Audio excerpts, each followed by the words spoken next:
Well, good evening, everybody. It is 6 o'clock, so I'll go ahead and call to order the regularly scheduled meeting of Tuesday, November 14th, 2023. Please join me for a flag salute. I pledge allegiance to the flag of the United States of America and to the republic for which it stands, one nation, under God, indivisible, with liberty and justice for all.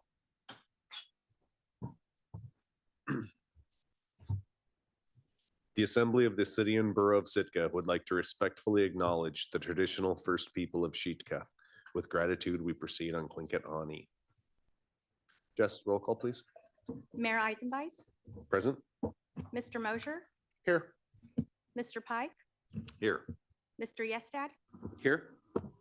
Mr. Christensen, Here. Ms. Carlson, Here.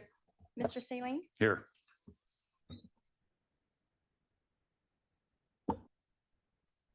Great. Any correspondence or agenda changes this evening?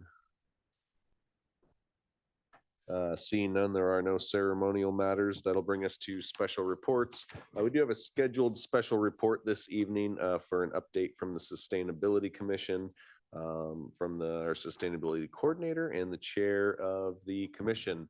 Although it doesn't look like she's made it yet, do we need to pause for a minute and see if Katie... Okay, I will come back to the scheduled special report. We'll work our way through the others and allow her another minute. Is there anyone here for government to government this evening? Municipal boards, commissions, committees?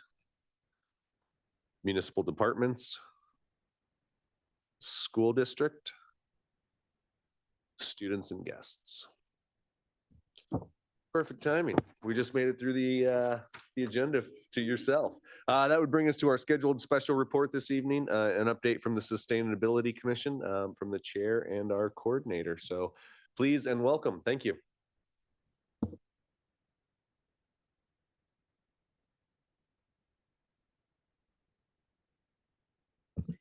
Good evening. Can't resist some perfect timing. Thank you all for the opportunity to provide an interim report tonight on Sitka's Sustainability Commission. It's been about 6 months since the Assembly approved our work plan in March 2023. And so I just wanted to provide a little update on some of the things that we've been working on. So to revisit our goals quickly, we had 3 goals. The first one was to develop a community renewable energy strategy.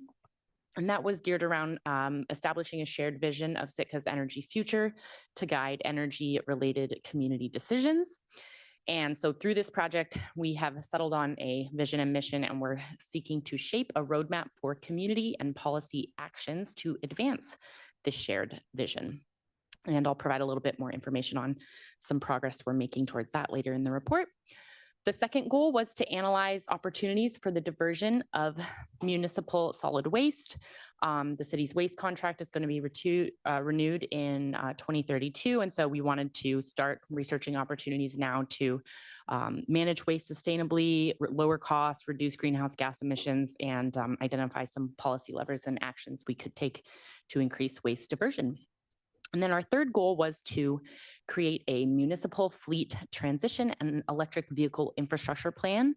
So that was linked to the city's resolution that they passed last year to decarbonize city operations, which includes integrating electric and hybrid vehicles into the municipal purchasing and procurement schedule as gas and diesel powered vehicles reach their maximum mileage or age. So we're looking at addressing questions and concerns and logistics that are related to that transition. So at the time, Assemblymember Pike mentioned that we were trying to eat an entire elephant, and I would agree 6 months in that is what we were trying to do, but one bite at a time, and I would say that we've been chipping away at these goals. So I'm excited to share some updates that over the past 6 months, we have approved a resolution supporting the city's application for the Department of Energy's Energy Transition Initiative Partnership Project, or ETIP. The city received that technical assistance grant And so we have been working on that. We formed working groups, and we've been conducting a variety of research regarding renewable energy planning, waste diversion, and also municipal fleet electrification. We've collaborated with the sustainability coordinator to encourage city and borough staff to discover challenges, provide research support, and learn about our municipal systems. And I'm really grateful to the time that city staff have spent teaching us about those municipal systems, especially our energy system and our electrical infrastructure has been really, really useful for the commission to understand. We have tracked funding opportunities that contribute towards our goals. And we also made a recommendation that the Assembly fund a Sitka-based home energy advisor position via Alaska Heat Smart.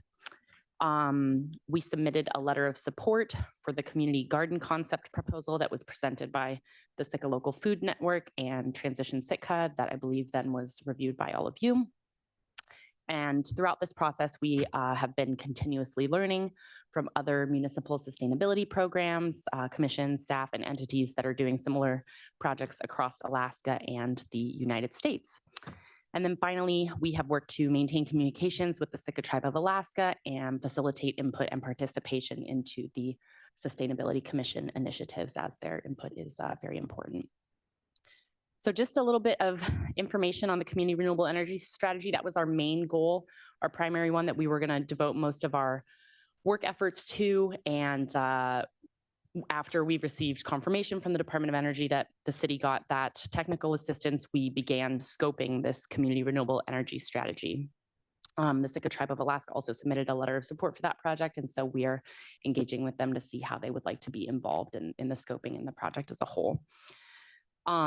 Since receiving notification of the technical assistance award, we've been working with BRE, city staff, community members, local organizations, and businesses, along with the tribe to scope the project and gauge interest and kind of identify education gaps or where we can increase community awareness and understanding so that we can have better engagement and decision-making amongst the community as a whole.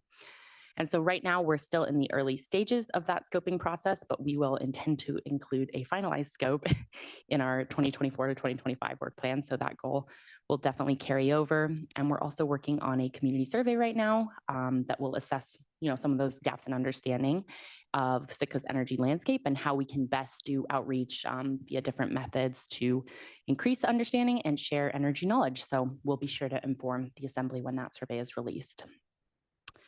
Our working groups are still gathering, but most of the efforts have been focused on that community renewable energy strategy. And then kind of as we run into areas where we have a little bit more time, that's when we'll focus attention on those other goals of waste diversion. The municipal fleet transition, a lot of that work has gone into the energy strategy as well, as that's a component of that. But I just want to give big kudos to Bree here, who has provided a ton of critical support in moving forward the commission's efforts and providing us with really valuable staff support.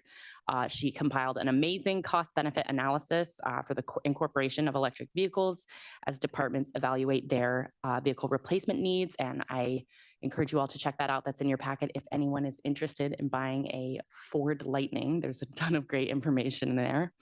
And so she's working with Public Works to update the replacement schedule and explore alternatives where possible. And then she's also assessed some opportunities available for regional solid waste planning efforts and is working with other municipalities to identify some common challenges and gaps. And then on the heat pump assessor program, I just wanted to provide an update on that. In May, we voted to recommend that the CBS Assembly contribute $10,000 to fund a part-time Sitka-based home energy advisor position that's hosted by Alaska Heat Smart. And so Alaska Heat Smart's home heat pump assessment program provides homeowners information on their current heating energy usage, their readiness for a heat pump, and the anticipated payback period, as well as a bunch of recommendations on technology, installation, and funding, because there's a ton of options out there and different contractors to choose from. So it makes that process a lot easier to access. And the intent there is to help Sitkans make well-informed decisions, get good heating outcomes, conserve the energy that we do have, and best use it, and also help Sitkans access financial incentives. There is a heat pump loan product at Tongass Federal Credit Union and True North Federal Credit Union. Both of those require that you get a home energy assessment from Alaska Heat Pump first. So Alaska Heat Smart has completed more than 30 free home assessments here in Sitka so far, and many of those were funded by their Clean Heat Incentive Program, which is bringing $100,000 in awards to low and mid-income Sitka households. And they are committed to making that program grid neutral for the city by supporting actually a mix of oil and electric resistance conversions so that we're not overloading the grid with too much electricity use. There's been steady demand for assessments from households that don't qualify for that incentive program, but would like to access those loan products or just be better informed about the options that they can have to heat their homes. And Alaska Heat Smart has actually worked with local and regional partners to fundraise to fill that need this year, that $10,000.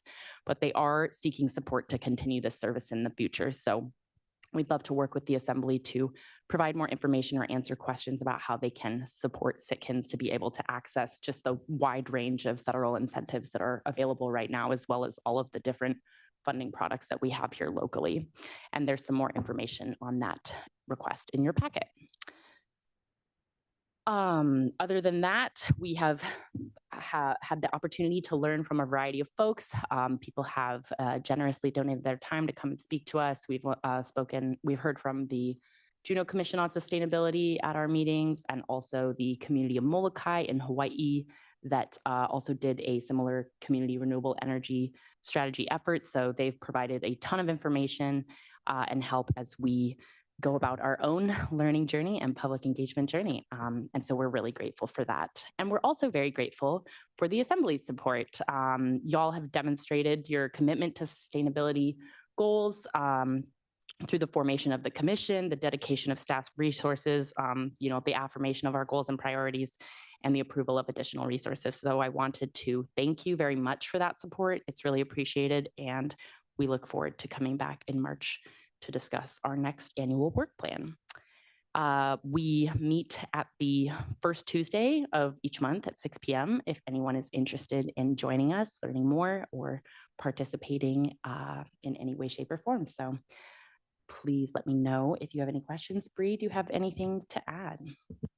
It's been an interesting year. I've been doing this since last September, and now that I have been here for finally about a year, I think we're actually starting to get some really good momentum. It's been interesting starting up a commission that has been so different, but I really appreciate the skill set that I have on the commission and the amount of time those people are willing to take just to give us that little extra push that really helps make my efforts just a little bit more impactful overall. So thank you for all the support, and thank you, Katie, for being the chair. Well, thank you both for the presentation. It's hard to believe that it's already been a year. Seems like it's flown by to me, but I'm sure much longer for those sitting on the commission. So yeah, we appreciate the update. Thank you. I just asked the mayor if I could speak as the liaison. I just wanted to throw kudos to you guys and then the rest of the commission.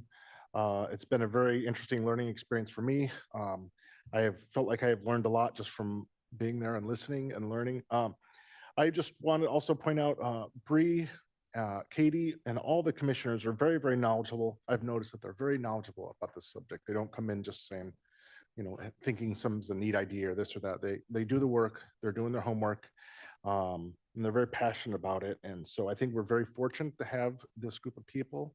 And I do think, go on to add on to what Bree said, it's been a year, but it's a brand new commission. Everybody was kind of trying to find their feet. And I think they're starting to get their momentum and kind of learning how to work as a team. I think it's a great group, and I just wanted to say thank you. If I may, I would just be remiss if I did not thank my fellow commissioners for all of their hard work, and also our liaison Assembly member Mosier for all the time and effort you put in. So thank you to all of you and them specifically. And again, appreciate the update. Thank you for your time. That would bring us to persons to be heard. This is public comment for any item not on tonight's agenda, not to exceed 3 minutes for any individual.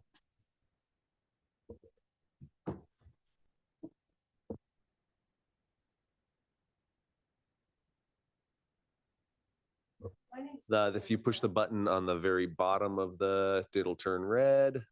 There we go. Perfect. Thank Okay. you. Hi, my name is Claudia Lassess, and I just wanted to touch bases on a few quick items.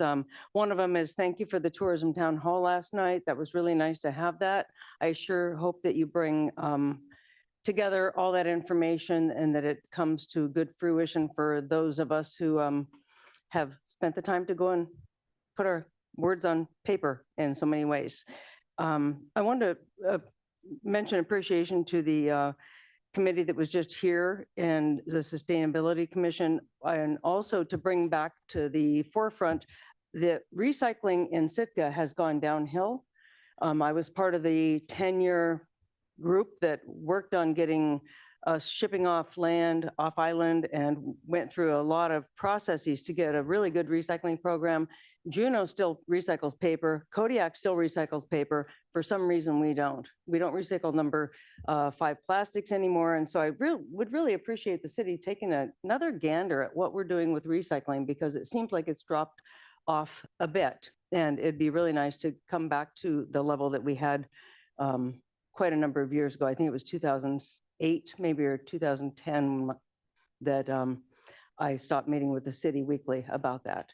So anyway, and then I'm really hoping that the level of tourism thing is a very important thing, and that you all pay very close attention to what people have to say, and that every single person, I'm disappointed that you didn't, that the city, not you all, but that the city didn't allow a vote on that issue.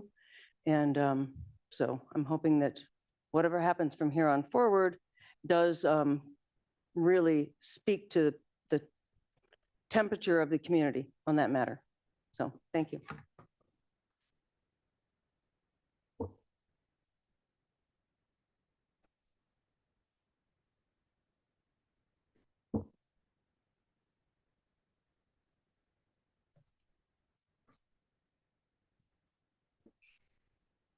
Good evening. My name is Richard Wien. Events at the Coast Guard recently represent a reminder of the how servicemen, active duty, etc., put their lives in harm's way. And it's on Saturday was Veterans Day. And it would have been nice to see a couple of hundred people there, but the people who were there, it was just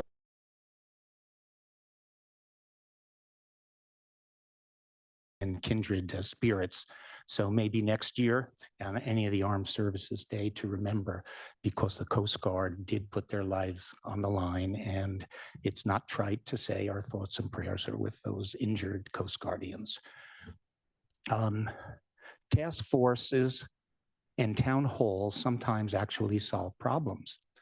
Sometimes they are used as a tool to diffuse and obfuscate an issue. And finally, they can indicate a failure of process. Well, information and communication can be a tonic which solves the many problems. And if we do have a failure which requires a town hall or whatever, maybe it has to do with a lack of communication and information. The town hall that is going to be held tomorrow here at Centennial Hall for the home health represents a missed opportunity of leadership for the Assembly. It has been known for a while. There have been numerous letters to the editors. I have even from this table had asked for some type of search representative to come here and have a Q&A and have a town hall and other things. And leadership is very important. And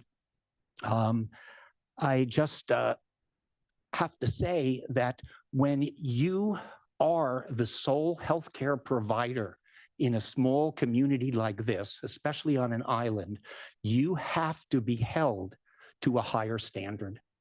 We can't go anywhere. We can't do anything. And so tomorrow when they have that meeting, really, I hope everybody is there from this group, because thank God for the Women's Club who put this on. And obviously, whether you know, search has an explanation or not, they need to give it. They need the information, they need the communication. They are the sole provider here. And that represents a higher standard. And if that standard can't be met, well, let's go back to Sitka Community Hospital. Thank you.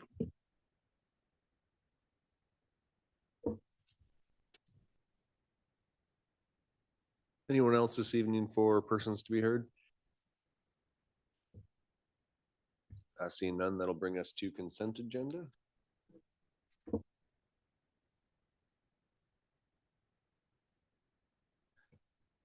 I move to approve the consent agenda consisting of item A, approve the minutes of the October 24th assembly meeting, and item B, approve a new winery license application and premises diagram application for Harbor Mountain Brewing Company LLC at 1209 Salmo Creek Road.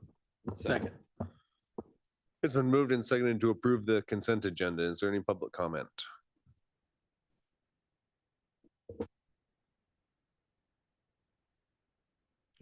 Good evening, Richard Ween here again. Normally, I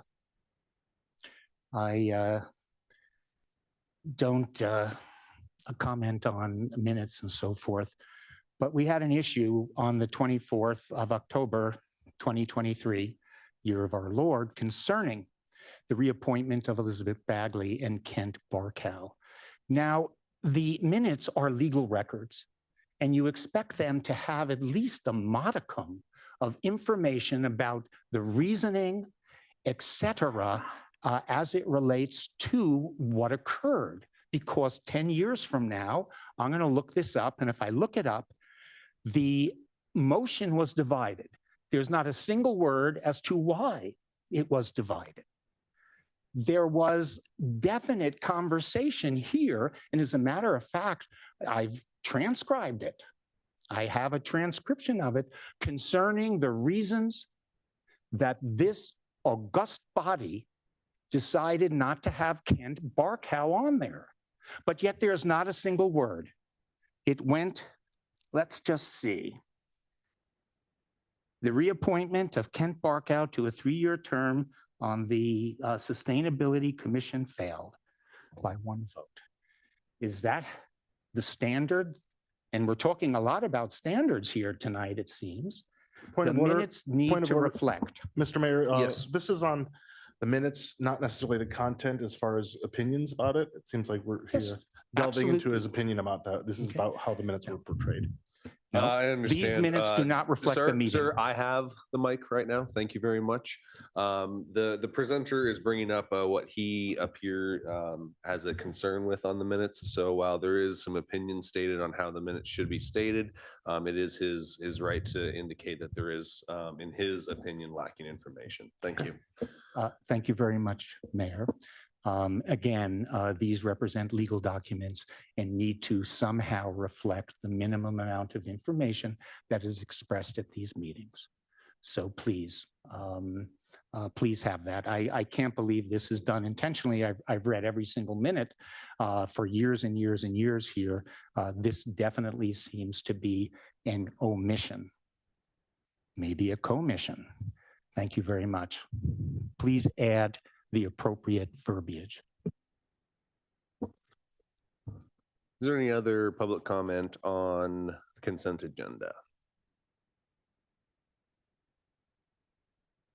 Jess, on the consent agenda? Yes, on the motion to approve the consent agenda consisting of items A and B. Mr. Christensen, Yes. Mr. Yestad, Yes. Mr. Mosier, Yes. Mr. Celine, Yes. Ms. Carlson, Yes. Mr. Pike, Yes. Mayor Eisenbeiß. Yes. Motion passes 7-0 on the consent agenda consisting of items A and B. That'll bring us to item C, please. I move to appoint Eric DeJong and Lily Garza to 3-year terms on the Sustainability Commission. Second. It's been moved and seconded to appoint those 2 individuals to the Sustainability Commission. Is there any public comment?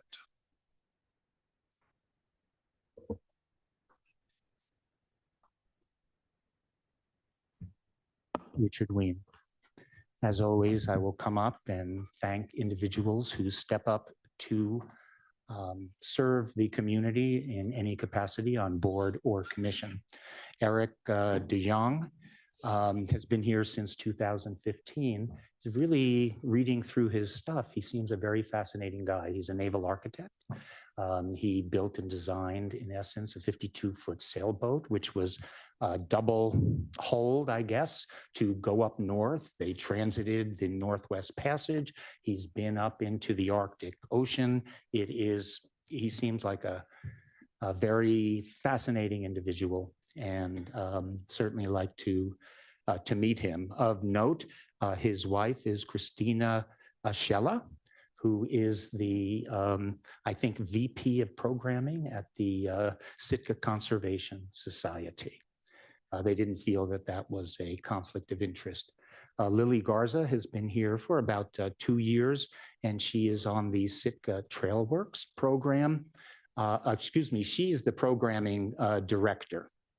I'm sorry, Lily Garza at, where is that? At the Sitka Conservation Society. Please excuse me for that error.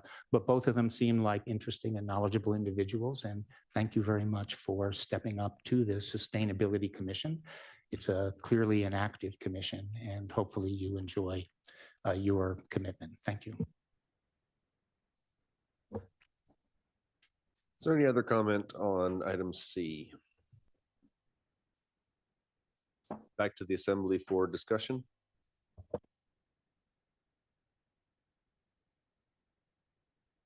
Seeing none, Jess? Yes, on the motion to appoint Eric de Jong and Lily Garza to the Sustainability Commission. Mr. Yestad, Yes. Mayor Eisenbeis, Yes. Ms. Carlson, Yes. Mr. Mosier, Yes. Mr. Pike, Yes. Mr. Christensen, Yes. Mr. Saline. Yes.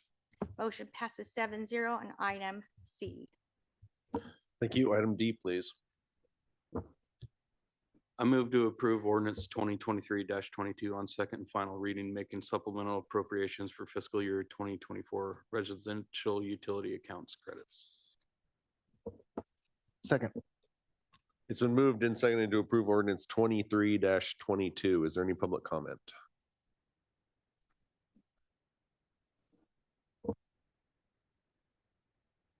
Good evening, Richard Ween. This was brought up last time at the first reading of this, in essence, supplemental appropriation of $300 for each of the holders of electric utilities, and it will be a cost of $1 million. And so, at the risk of being redundant, I ask again the question: is this the best way to spend $1 million? And to me, I like foundation thinking. And now this even sounds silly, but the old saying is if you give a man a fish, he will feed his family for one day. But if you teach him to fish, he will feed his family for a lifetime. Bottom line is, when you deal with this kind of concept, is if you give somebody $300 in this particular case, it's gone. It'll be sucked into the electric department. You won't see it again. And so my foundational concept is we need to be investing in recurrent benefits. And this $1 million needs to go to something that will create a recurrent benefit. Now, we were heard from the Sustainability Commission, well, it's 2032 when solid waste comes up. But here is just, there are 20 different things that you can do which will create an opportunity where citizens will get continued benefit. And one of them is putting that towards solid waste. The truth of the matter is that solid waste and its contract, which certainly can be manipulated, meaning we don't have to put as much in. If we don't put as much in, we pay less because we're paying by the ton. And if we start putting these things and build a comprehensive solid waste program, This is $1 million. I would have liked to have seen the $3 million that went to the compactor to go into this and to start removing these areas of recurrent cost to the citizens. And I apologize. I like foundation, and that is we need to be investing in recurrent benefits. So put on your thinking caps and noodle this and come up with a better way to spend $1 million. Thank you.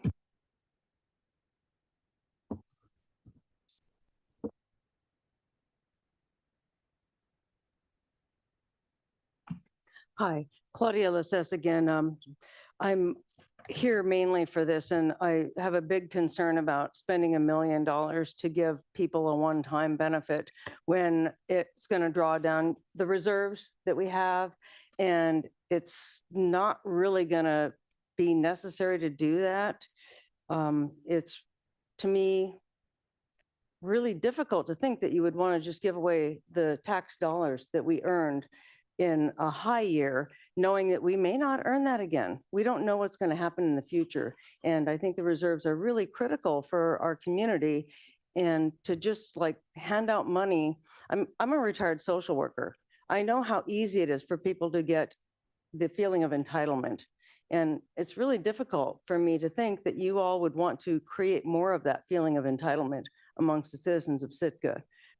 Being retired, I can guarantee you that I'm on a fixed income. Of course, any money would be great, but I also appreciate the need for the city of Sitka to have money in the reserves for those things that crop up that you all know will need money. So I very much appreciate your work here. I appreciate the time and energy that you all spend here. And I really hope that you think carefully about this rather than give it up, maybe defer it, take more time, converse further about what to do with that money. But I really plead that you don't just toss it away to the citizens. Really, they don't expect it. We don't, necessarily need it. And so I hope that you take a second thought about this. Appreciate it. Bye-bye.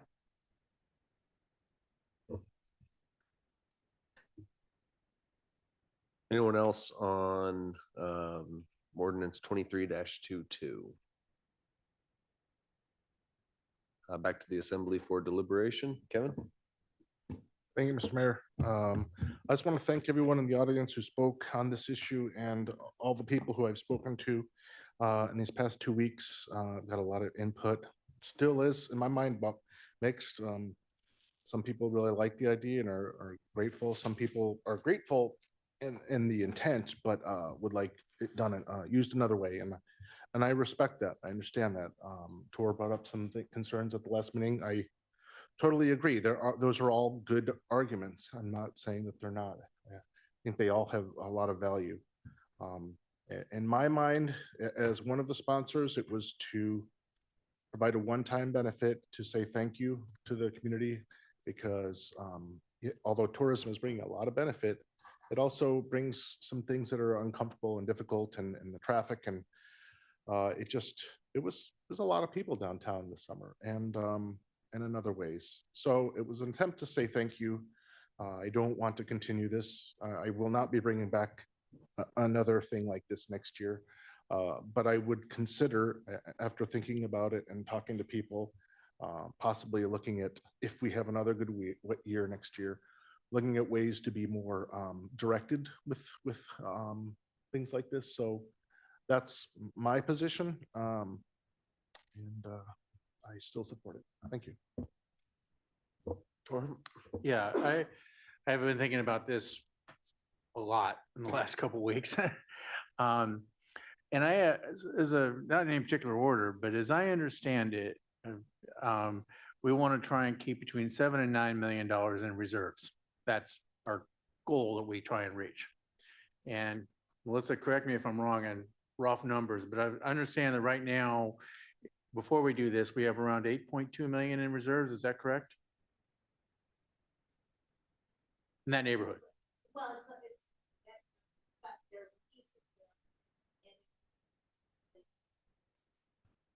Okay. Was that if I was?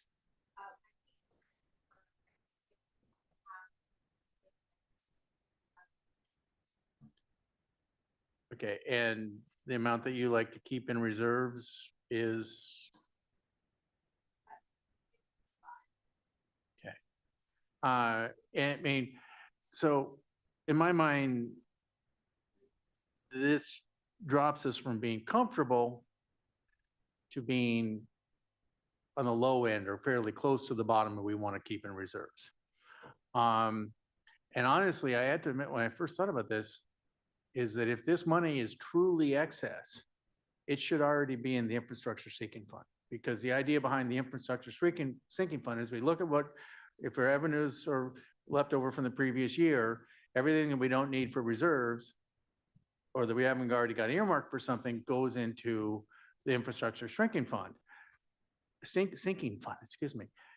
So it seemed like if this really is excess, it should already be in there. And I mean, there's a lot of different things we could do with this. I've got ideas what we could do for it if it really is excess, which I have real questions about. I know I've got some things I'd like to see it done, paying back the Economic Development Fund for the compactor is one, putting it in the, And I just want to caution us as we go down this path that we're voting up or down this one. Okay, We're all not right. So throwing out too let's many, just say there's a lot of side different things we ideas. could So use for that's it. for the assembly as we And go forward. what I would like to see happen, or maybe be nice, is if we would have a discussion about it before we come up with the plan to do some, if it really is excess. Even if it was just a discussion decision item on the agenda, I don't think we have to have a full work session about it. I just let it say that there are lots of things we could definitely be doing with this that would give long-term relief for utilities. And I've heard a lot of different, I think everybody has different ideas we could be doing with that. But honestly, I don't like bringing down reserves that low. I'd love to see it, if we were over the range that we like to keep, and this was truly excess, and we would still have the full amount in our reserves, I'd say, okay, let's talk about what to do with it. But the fact that we're bringing it into the low end, in now, was it 13 years on the assembly I've had now, every year we've had some sort of emergency spending we've had to do, every year, something to varying degrees. Last year, it was the heat pumps at Blatchley. But there's, it's usually more than one thing. We had so the idea of bringing down reserves to the low end of the range makes me very nervous. So I still think that this is kind of short-sighted. It's nice. But like I said last time, it's the kind of thing that, yeah, it'd be nice for most of us, but it's not going to make or break my bank. But we could possibly break the bank if we really do need those reserves. So, thank you.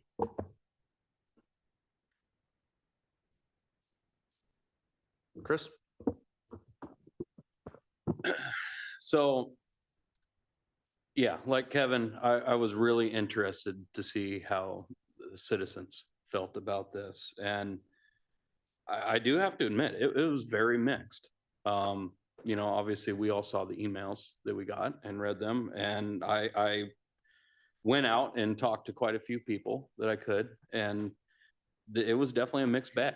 There's people who were very appreciative, and then others who didn't like where it was going and wanted the money spent on some sort of long-term benefit. And I know as a sponsor, when we were doing this, that wasn't our goal. We wanted something that was more immediate and that you could see next month. I know like I said, soon as I was elected and even as I was running, I had people always coming up to me saying, we need help with utilities. That was a constant theme. And another constant theme was, how does tourism help me? And I think the attempt in this was bringing those together. And whether that was the right or wrong method, I know that was the idea and the intent. There was other ideas that we looked at. I mean, honestly, the biggest one that I wanted to do was taking sales tax off of groceries.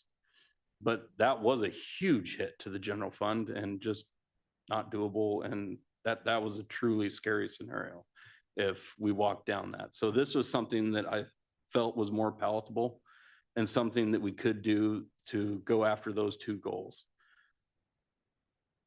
With a lot of the public comment that we've got, there was actually one email that really hit home to me. It's someone who I respect a lot.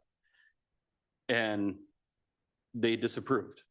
And they wanted the money spent for long-term benefit. And it really got me questioning my morals and my financial, the way I do things. And he was right. This is something that I personally don't really believe in ways. And I was really stuck on that for a while. And then I started thinking about my business though, and how I treat my employees. And when I have a good season, I pay my guys well. And I definitely share in the success. So as much as it's against my morals, it's also not at the same time. I'm still torn. This is still something I want to do and would like to do for the citizens. And I'd like to hear from the rest of this body, but it's also something, if we want to go a different route and do more of a long-term benefit, I'm not heartbroken. But that is something that becomes discussion direction, I think, item. And if we decide to go down that route, I will insist that this money, if used, goes to all citizens and not just any one sector or special interest group. So that's my piece. Tim? Yeah, it's been an interesting one. I mean, I think the overriding thing, and I don't know if I feel like, if this goes through, that this is a gift to the community because of the tourism business. I think this is all about affordability. This is the opportunity for the city to cut back on people's costs. No, I think Melissa laid out for us last time that this was reflective of the increase in the electrical rates that were put in place to cover the cost for the electrical department. It's not a gift to the electrical department. The rates were set and put where they are because of the costs that it is to do this. This is an opportunity. I think reserves are, I share Tor's concerns about reserves. If we could have $20 million in reserves, I'd be even happier. But this is an opportunity with where we sit financially and where we sit affordability wise for us to make an impact on people's lives at this time. But I don't view it necessarily as a gift or a giveaway. This is pushing back on the costs that were imposed upon the community through the rate increases in inflation. I mean, I would, when we fix roads and fix potholes, we're doing the same thing, right? Where everyone drives on those roads, it's a benefit for people. I think we're doing the same sort of thing. Going forward, however, I think we have now seen that if we are, assuming that we continue to have the largesse that we do, then I think it behooves us to look very closely and carefully at long-term impacts that we can have. Okay. And where are we set up right now to make that decision to do that as a group? That's not part of our conversation at this point in time. So for me, this is all about affordability. It's not about gifts to the community. This is about making Sitka a place that everyone can afford to live. Everybody's affected by this. And I think the thing I like about this the most is this is something that is given to all without condition. So because that rate increase was given to all without condition. So if we're going to pull that back, this is one of the ways we can do that. Going forward, we need to make sure that our rates don't increase as fast as they go. I saw some of the emails that said that you should put it on to the next rate increase. Like, we can do that now. JJ? My approach last time was with that rate increase, offsetting the rate increase, and $300 can take some people out of the hole pretty quickly too, and stabilize a family. Any type of medical bill or unforeseen circumstance can really impact one of our neighbors. $300 can do a lot in a bill that has to be paid to stabilize someone and set them up well for next year. I wouldn't use the word handout or gift or anything like that. It is just, offsetting a rate increase that we sat here and put forth, and now we're having an opportunity to neutralize that with money that we've got. I think this was just April, May, June, right? This is fiscal year 22. So this is half of the summers. And if we got that much extra money on sales tax from the first half of the season, I would think that our reserves would be pretty well funded after we get our taxes in from the first quarter of the fiscal year 23. So reserves, I would hope, would balance out. This is a good way to help our neighbors now with something that we've benefited from in April, May, June. And a lot of people think government works really slowly and nothing can get done in 6 months or less. And this would be a very kind way for us to show that we can. I mean, we are listening. And even though we set up the strategic plan, months and years ago, this is a way that we could, check off one of our goals, which is quality of life. 1.3, identify opportunities to relieve the burden of utility costs. We are listening. Sometimes it takes time. Sometimes it can be faster than others. But this could be a great way to help our neighbors with $300 and offsetting the rate increases for utility cost. Scott? I got a pink slip last month. I could use it, but I'm voting no because we could get some morale back into the electrical department. This money could be used for the future. It sounds good. I love it. I'm torn too, but get some leadership in that electrical department. There's a lot of stuff that could help the city make next year better in the future. Thank you. So I have a couple thoughts here, and they're going to be a little rambly and all over the place because I've listened to what assembly members have heard, and I don't disagree with what we've been talking about this evening. It is amazing how many different uses appear for the money when you suddenly have a pool of money available. Everybody has something that's very valuable to them, and that's where they're hoping that money could be spent. And I think we all heard that. We heard frequently about investing back in the community, and I don't disagree with that thought either.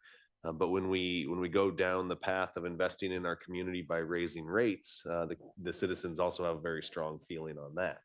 And raising rates, to me, while it was never fun, is simply reinvesting back into our community for the cost of the infrastructure that we have to build, maintain, and replace.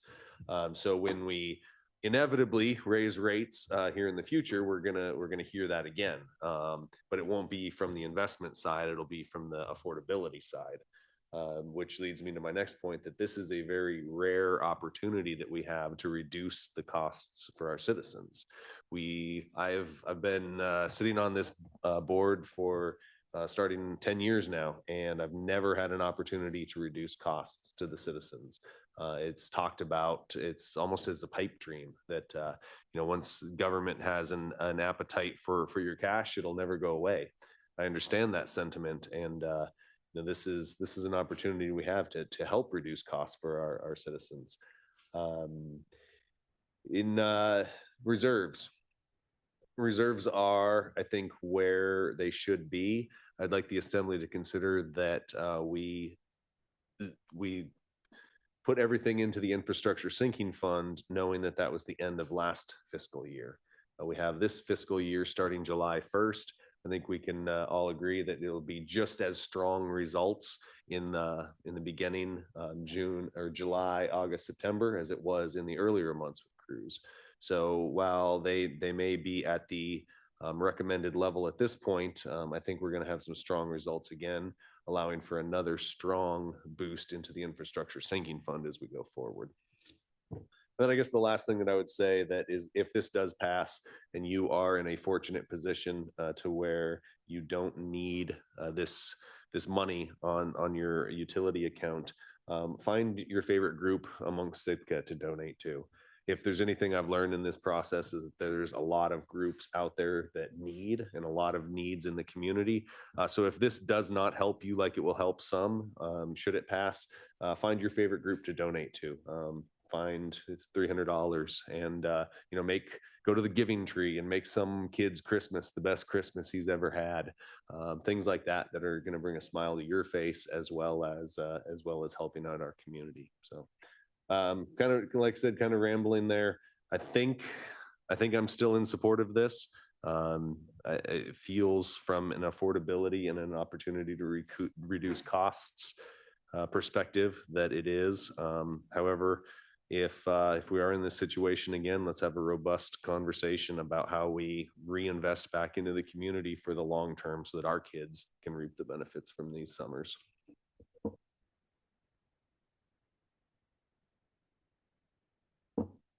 Anything further from the assembly? Jess? On the motion to approve 2023-22 on second and final reading, Mr. Saline, No. Mr. Pike, Yes. Mr. Yestad, Yes. Mr. Mosher, Yes. Mayor Eisenbeiss, Yes.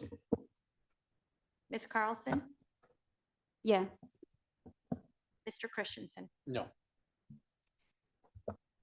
Motion passes 5-2 on ordinance 2023-22 on second and final reading. That's an opportune time for a break, assembly, or we can charge through the last couple things. We will take a 5-minute break and then back through the last couple items on our agenda this evening.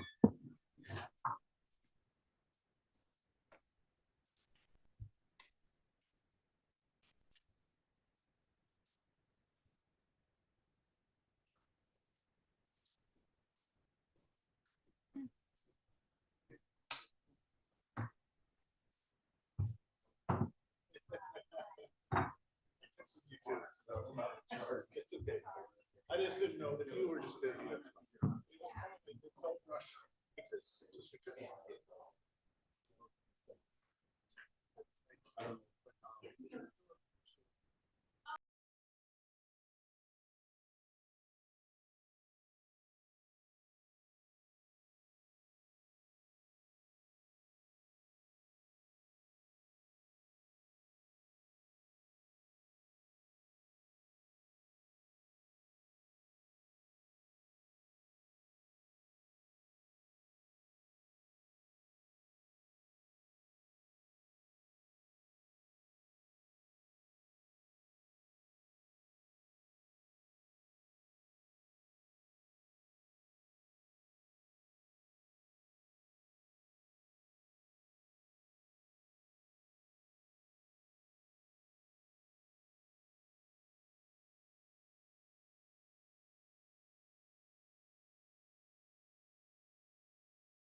All right, the assembly is seated. We will jump back into tonight's ordinance with new business item E, please.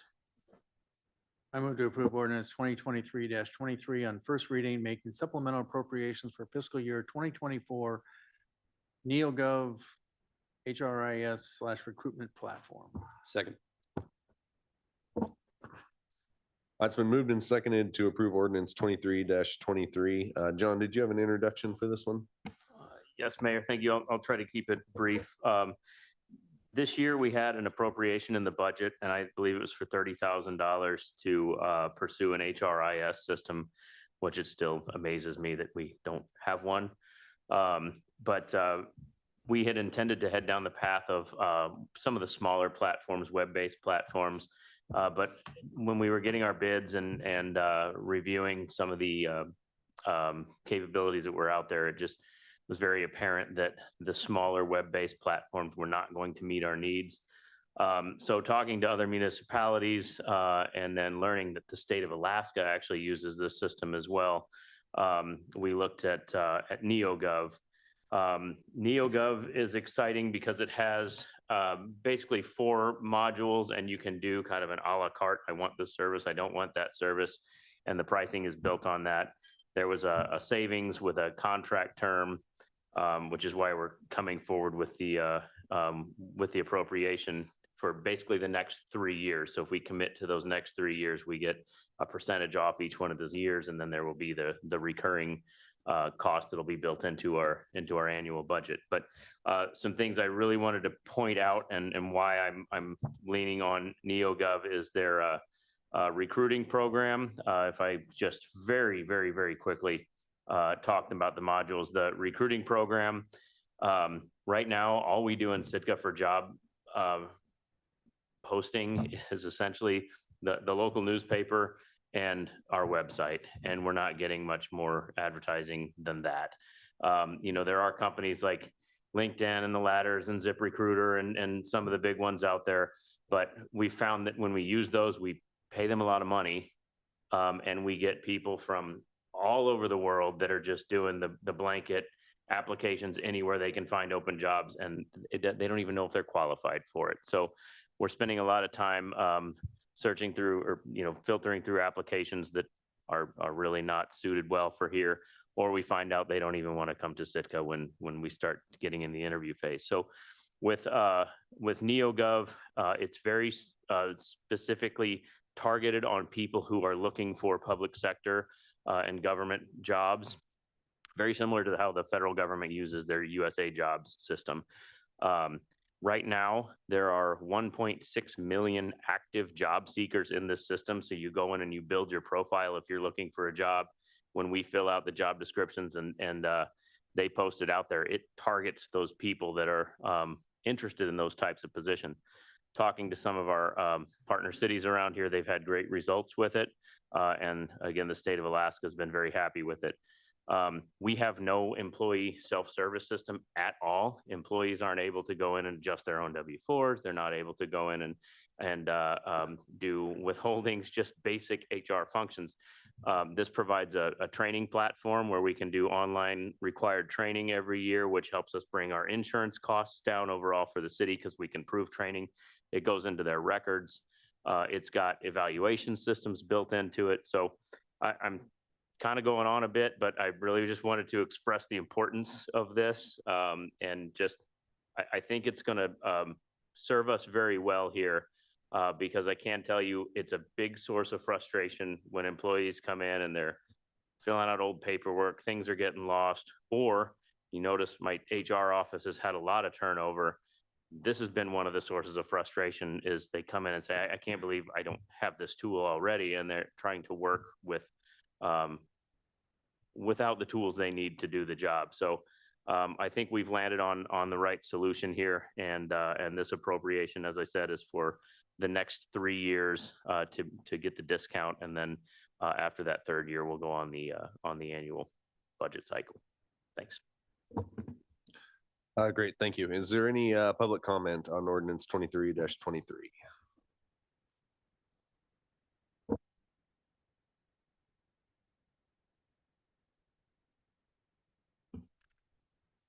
Good evening. My name is Richard Ween.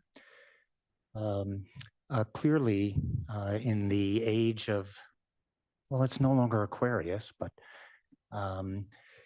where is it? It's almost over. Anyway, it's amazing because what the computer software and HR management is actually state of the art. HR of any size, certainly, what do we have, 130 FTEs here, that we certainly might need something like this. So certainly it's a good thing. It's a bit of a head scratch when I hear that not having an HRIS, Human Resources Information System, has led to employee frustration. I don't know what kind of frustrations, but I'm sure there were. But I know that Mrs. Joseph and other people who were there for many years, I would love to hear from her what her difficulties were. But the high rate of turnover in the HR office, my question becomes, if this was noticed, and the high rate and all these people in the revolving door kept saying this, again, why wasn't this addressed a little earlier? I invite people to look at the packet and see what's going on. It actually seems like an advertisement for NeoGov. And I hope that at some point, maybe 1 year after it's installed, we get a follow-up on how it is going to work. Because they are talking about paper-based processes that are time-consuming, error-prone, frustrating for employees and HR staff alike. And it just goes on and on about all the benefits. And I'd like to see, if we're going to be paying $200,000+ for this, that this actually, every once in a while, it would be nice to get a follow-up to see if this was money well spent. Are we going to get the recruitments here, et cetera? And one question I have, is this web-based? It doesn't really mention it. When I looked online, it looked like everything was in the cloud. If it is in the cloud, does the $200,000 over a 3-year contract include maintenance? But then I saw within the memo that IT would be collecting fees. So it's very unclear on what the mechanisms of maintenance for this will be. And it's always funny when you think of all your information in the cloud. Well, it can sometimes be other people's information, and HR has lots and lots of personal information. And I hope that their security systems are good. Thank you.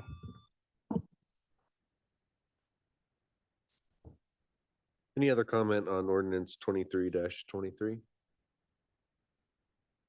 Back to the assembly for deliberation. John, I did just have 2 questions on this. Just confirming, this is 200,000 for the first 3 years, not 200,000 a year, correct? That's correct. And then it appears that as this system gets up and running, it's going to be, the accounting is going to be reimbursed by the funds using it, enterprise funds actually using it. That's correct. Okay, so a little bit more cost out of those funds, but eventually the whole system comes to more of a neutral state. That's correct. And then, sorry, 3 questions. I can't count tonight. Does IT have capacity in order to maintain and run this? Yes, it is as most anything right now, it's a web-based platform with government level DoD, or I should say DoD level encryption for privacy. I mean, even our military services have transferred to cloud-based computing. So the maintenance is all part of the package. You sign on with NeoGov and that platform. Okay, thank you. And then I just want to thank you. Back at your review about a year ago, I made a point of mine that we needed to invest in our people, because our people are absolutely everything right now. So I appreciate you looking at this as a way to not only recruit more people, which is going to help each individual department, but to ease some of the concerns they have about living in a paper age in our new digital age. So I can understand some of the frustrations there. So thank you for looking to invest in our people. It does call it out in the memo, but I'd also like to reiterate that this does align with our strategic plan that the assembly approved. I see it easily falling under 5.4 and then 5.5 of the service. So I think it is an easy one for me to go forward with at this point. Kevin? Thank you, Mr. Mayor. Yeah, I was actually shocked when I had briefly discussed this with Mr. Leach, as I'm sure many assembly members reach out to him regarding agenda items, but I didn't know that we were just advertising in the paper and then what was the other one? The paper and then Our website. yeah, website. That's not a wide reach at all. And so when you have that kind of thing, turnover, it costs organizations a tremendous amount of money. And this should help reduce turnover, thereby saving the city money. Yeah, sure. It also, it does reduce risk. I noticed that in the noted, if employee or employees, if there becomes issues with employment in some way or another, you know, that could lead to lawsuits and things like that. So I think that is, this is an investment in helping well, I cannot talk tonight. It's an investment in the employees themselves. It's also investment in the community that will, I believe this will save money over time, and I support it. Thank you. Chris? Yeah, I definitely approve of this. I mean, I know we're asking for 3 years up front, but that's getting some savings there by doing so. And then what really excited me with this is improved efficiency, because that eventually saves us money. And I was also really excited about the new improved recruitment ability and being able to go out to a broader potential employee base. So yeah, I think that's going to be really beneficial for us. So definitely for approving this. JJ? A couple of questions for you, John, about the process on how you came to choosing NeoGov as the HRS. Like, absolutely, we need one. It's important. A bit about your process for settling on this particular brand. I mean, basically following our procurement process. There was a team of us. I was on it. Denise in finance, Melissa was on that team. Sharon sat in for one of them. And we interviewed quite a few organizations. I would say at least 5 of them I could name off the top of my head right now. And this is the one that, again, was more focused on public sector type jobs. And because, you know, working for the public sector and private sector are 2 different things. Private sector generally pays much better than the public sector does. But the public sector does well in benefits to make up for that. So you really wanted to target those folks that are looking for that benefit and to continue their public service. So with the capabilities that this system had, the cost, and then hearing feedback from other users is how we landed on this one. Great, thank you. It seemed so obvious. There had to have been a robust process behind it. So thank you for that. Mhm. Anything further from the assembly? Jess? Yes, on the motion to approve ordinance 2023-2023 on first reading. Ms. Carlson? Yes. Mr. Yestak? Yes. Mr. Saline? Yes. Mr. Mosher? Yes. Mayor Eisenbeis? Yes. Mr. Pike? Yes. Mr. Christensen? Yes. Motion passes 7-0 on first reading. Thank you. That would bring us to persons to be heard this evening. This is any item on or off tonight's agenda, not to exceed 3 minutes for any individual.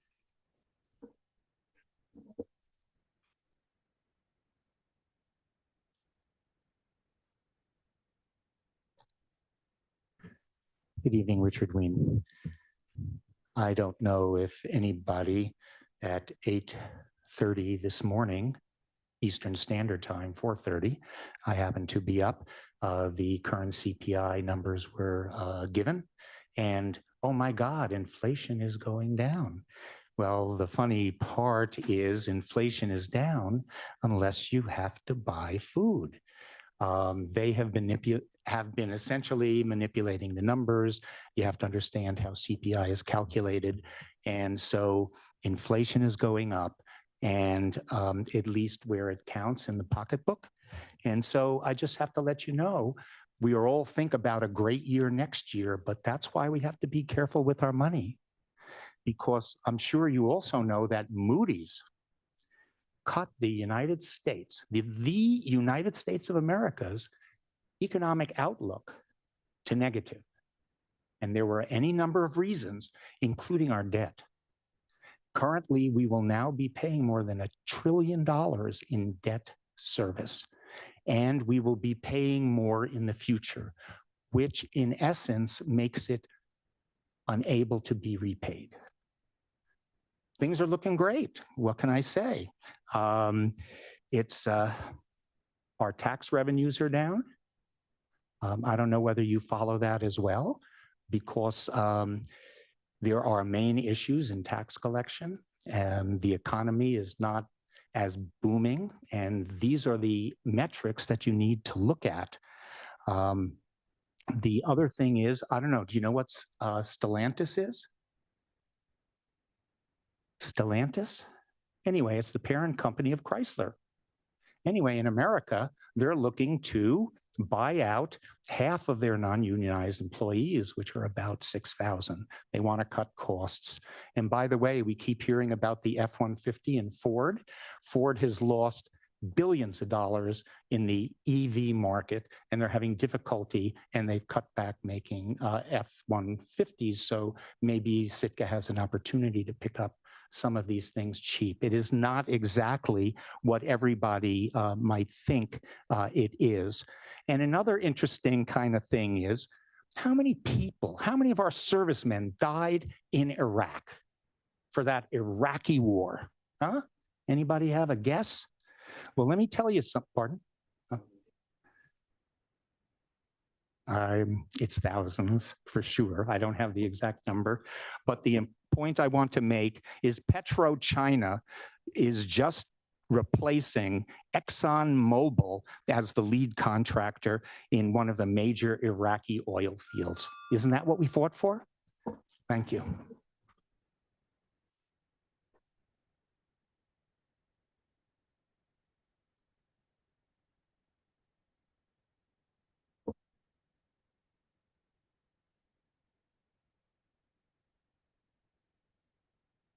Good evening, Austin Cranford.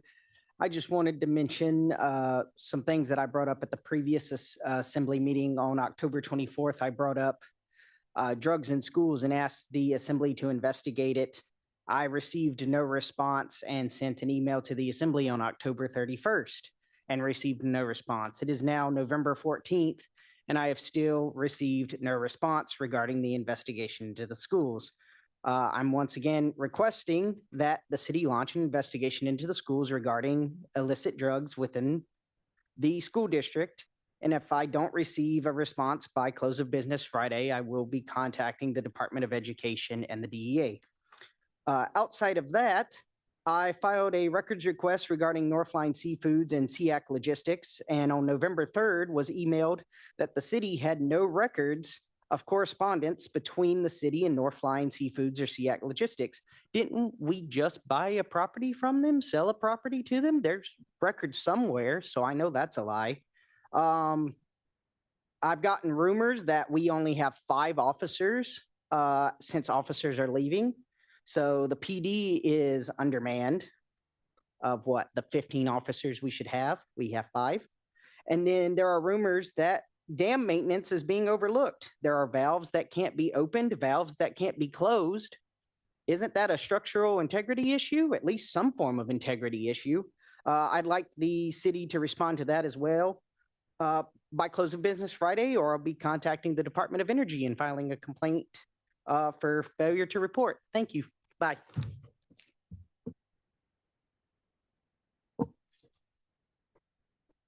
Anyone else this evening under persons to be heard?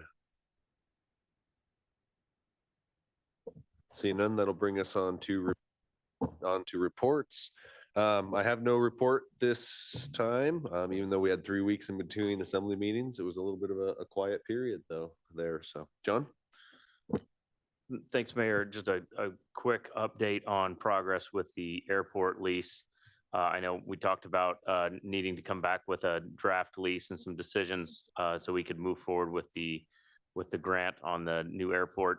I've had some discussions with the state over the past few weeks. We pumped the brakes on that a bit. I got some clarification that we are able to continue with going to grant right now under at least phase 1A. So we're moving ahead in that direction. Still have not completely signed that grant agreement. We had to work out some final details, but the plan is to come forward with a draft lease at the next assembly meeting. We've got a little breathing room now, and I've started to put together and almost complete with a business case on different scenarios if we were to take the lease as is with no change in operations.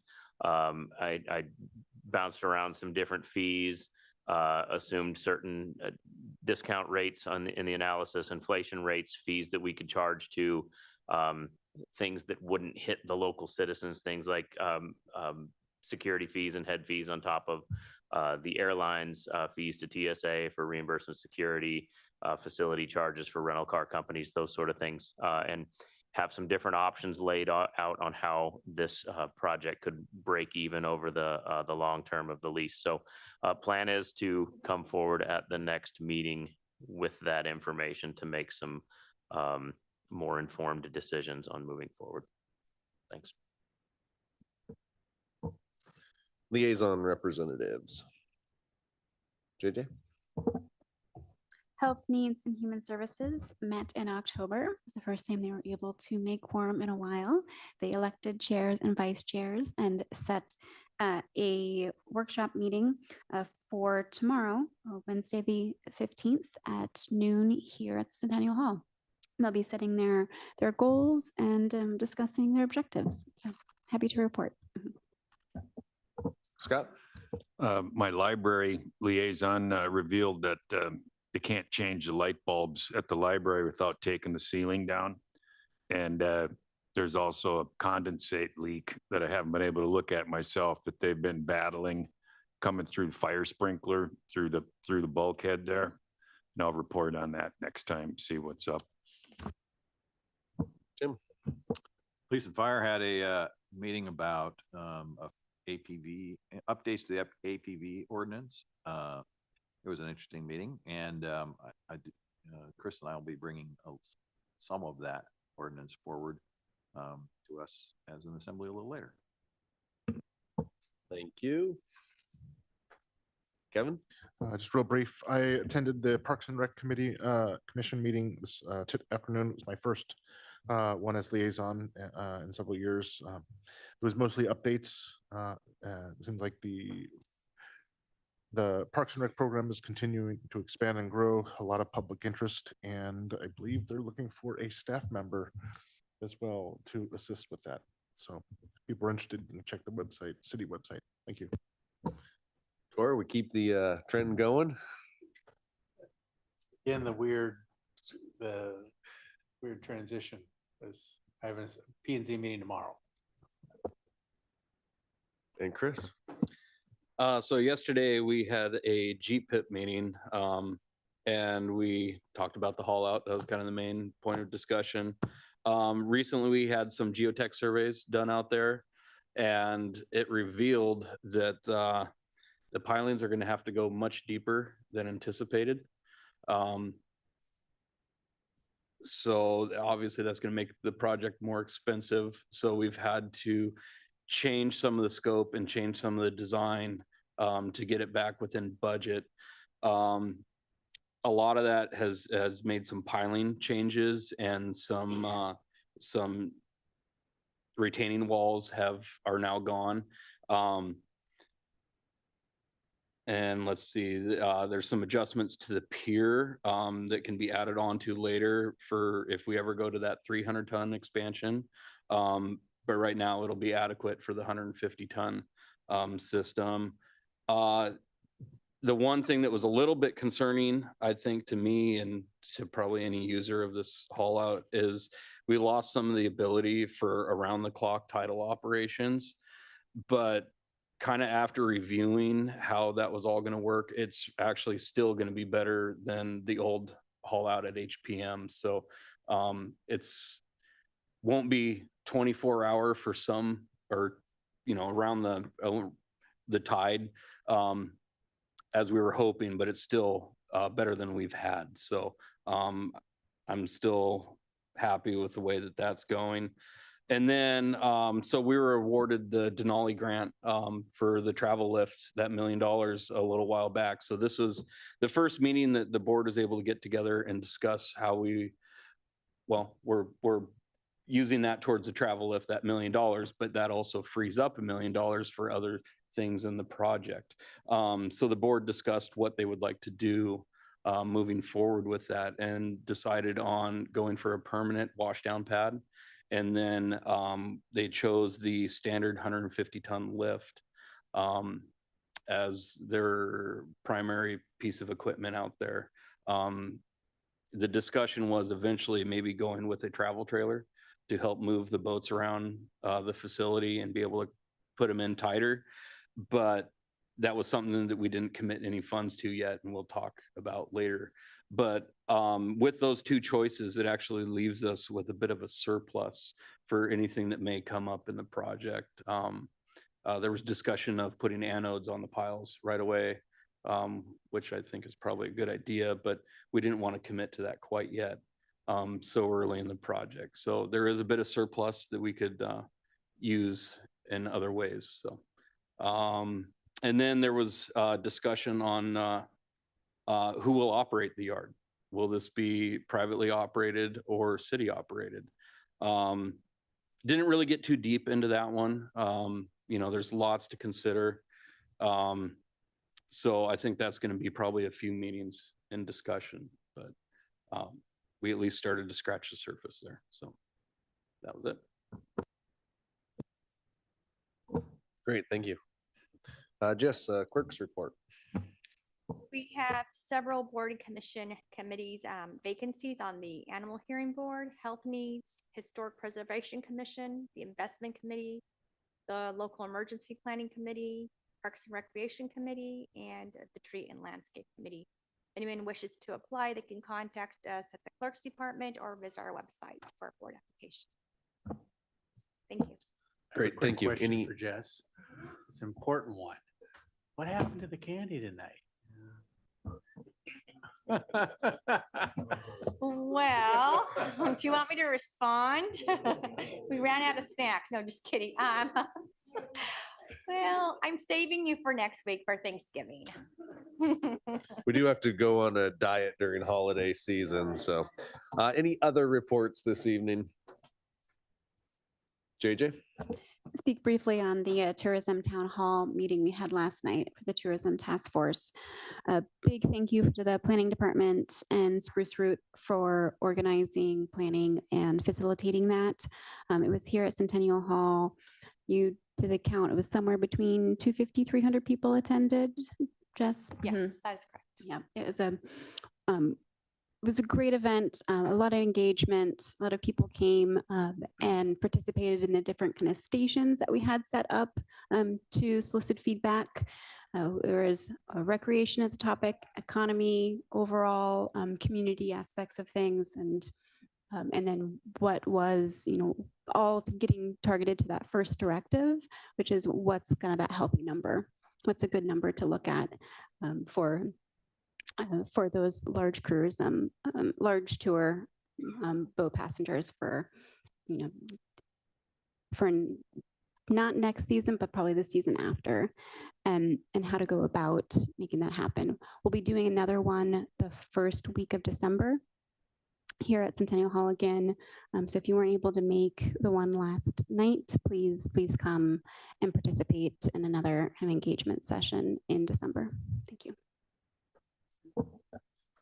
Thank you. Any further other reports? There's no executive session tonight. That'll bring us to adjournment. Motion to adjourn. Second. All those in favor say aye. Aye. Any opposed? Thank you, Assembly, for your time. We are adjourned.